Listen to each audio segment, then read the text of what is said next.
Imagine an ordinary winter day. Boston, 1919. People rushing to work, children playing in the streets. Nobody suspects that in just a few minutes, their lives will turn into absolute hell. Now imagine a wall as high as a 3-story building. But this isn't water. This is 8.7 million liters of thick, sticky molasses racing through the streets at the speed of a car, demolishing everything in its path. Sounds like something from a horror movie, doesn't it? But this is a real story, and it's far more terrifying than you can imagine. January 15th, 1919. The temperature unexpectedly rose after several days of frost. The North End district comes alive after a cold night. At 12:30 p.m., the silence is shattered by a sound like machine gun fire. Then an explosion, deafening thunder that shakes the ground. A massive metal tank owned by the Purity Distilling Company bursts apart. Metal panels weighing several tons fly 100 meters away, and from inside erupts a wave of molasses 7.6 meters high. It tears through the North End at 56 kilometers per hour. And this isn't just liquid. This is a thick, viscous mass weighing 1.5 times more than water. Eyewitnesses said the sound resembled artillery fire. Some thought it was a terrorist attack. Others decided a munitions warehouse had exploded. But the truth was far stranger. Little Antonio D'Stasio was playing on the street when the wave hit him. His body would only be found 4 months later in the harbour. Stable hand. George Layden saw the wave and ran to the stable to save the horses. He would die alongside the animals he tried to rescue. Fire station number 31 found itself directly in the path of the Molasses tsunami. The building was destroyed instantly. A firefighter, also named George Layden, ended up trapped in the ruins. Molasses filled his nose and mouth. He was suffocating in the sticky trap for hours while colleagues desperately dug him out. And you know what's most horrifying? People drowned in molasses much faster than in water. The sticky liquid blocked airways within seconds. The more a person struggled, the deeper they sank. Like quicksand. Some victims remained alive for hours, slowly suffocating while rescuers tried to pull them out. Horses screamed in terror, helplessly thrashing in the sticky prison. Many had to be shot. The suffering was unbearable. But here's the question that haunts us. How could this happen? The tank was built in 1915, 27 meters in diameter, 15 meters high. Impressive dimensions, right? But there's one small detail. The metal walls were only 1.9 centimeters thick. For such a gigantic volume, this is a joke, a deadly joke. And the project's chief engineer, Arthur Gell, had no formal engineering education. The blueprints were so carelessly done, they were practically impossible to read. Nobody conducted strength tests. Nobody checked the welds. Nobody calculated the loads. And you know what's worst? The warnings were there from the very beginning. The tank creaked, groaned, leaked. Molasses seeped through the seams so heavily that local children would come with jars to collect the sweet liquid. Residents complained again and again about the smell, about the sticky puddles, about the ominous sounds. And what did the company do? They simply painted the tank brown so the leaks would be less noticeable. Yes, you heard that right. Instead of fixing the problem, they just hid it. This was a ticking time bomb, and everyone who had the power to change something turned away. Saving a few $1,000s proved more important than human lives. And on that fateful day, the perfect storm of conditions came together. The tank was filled almost to capacity. A new shipment of molasses from Puerto Rico had arrived days earlier. Unexpected warming after frost.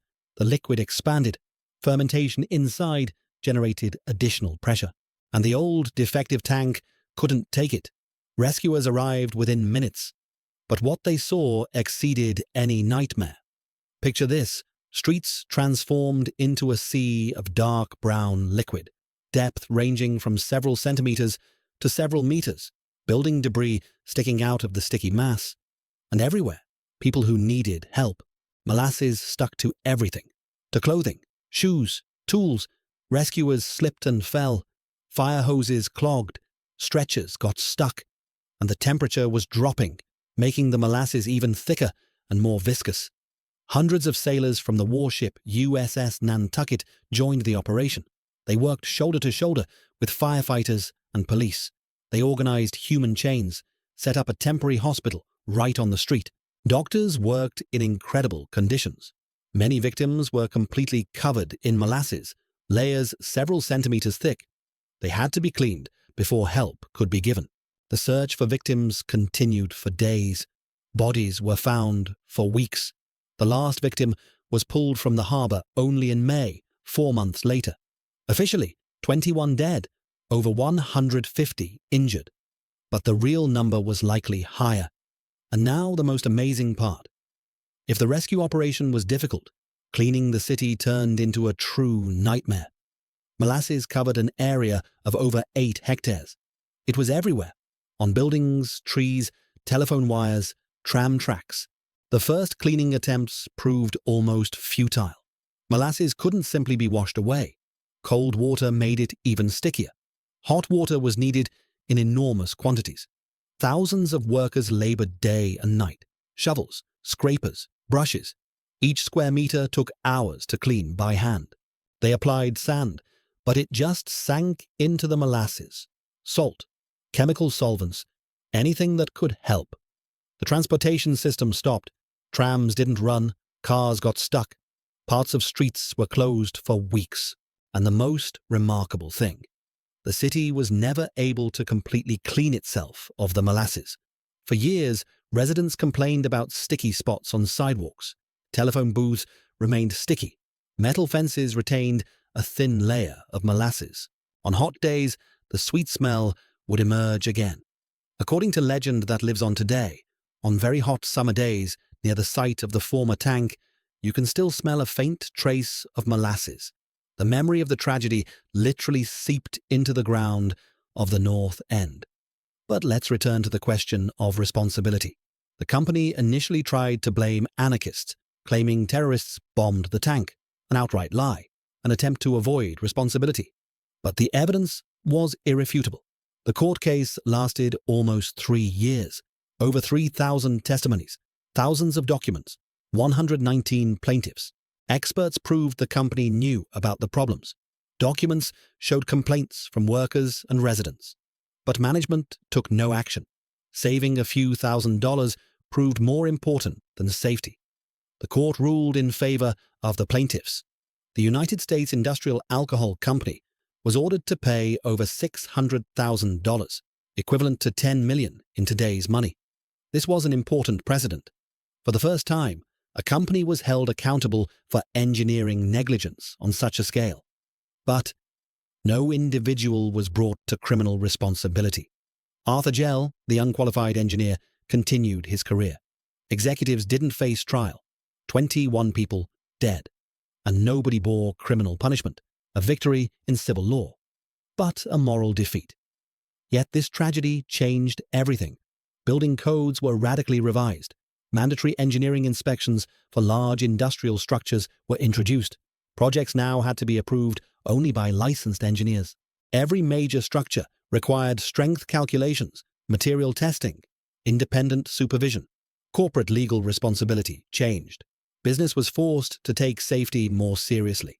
New standards for materials and construction appeared. Engineers began studying the properties of substances at different temperatures and pressures more deeply. Workers gained more opportunities to report dangerous conditions without fear of losing their jobs. But the most important lesson was philosophical. Society understood. Industrial progress cannot happen at the expense of human lives. Cost savings, haste, negligence have a real price, a price expressed in human blood. Every engineering structure, especially in densely populated areas, is a question not only of efficiency, but of ethics. Today, over 100 years later, the Great Boston Molasses disaster is studied in engineering schools as a classic example of what not to do. It reminds us, behind every technical decision stand real people, whose lives depend on the competence, honesty, and responsibility of those who design our world. 21 people died that day in the sticky hell.